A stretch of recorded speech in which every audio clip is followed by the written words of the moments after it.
Kiama kia agano uri urahurandira giturwa gia President David Mwaure, Mũnini wake Rutha Musheru na gikundi kia arumiriri ao ni matafanetie mushamanio wa kũhunjia thayũ magithiũrũrũka barabara itiganĩte cia muciĩ mũnene wa Nairobi.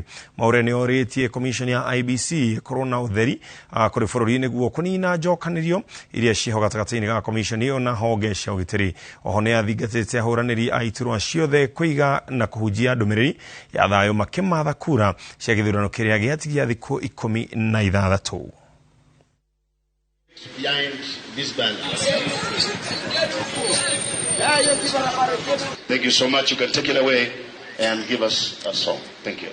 Omba, omba, utafute uso wa Bwana. Jina la Baba na Mwana na Roho Mtakatifu. And the government of Kenya urge every citizen, including foreigners, external and internal investors, to remain calm and at peace, for there shall not be any violence whatsoever. Acha hata natoa mwito kwa wale wengine ambao tuko nao, wale wengine watatu ambao tutakuwa pamoja na hawa kwa ballot, wekeni amani. Msizuzane hata kuhusu venues where you are going to meet.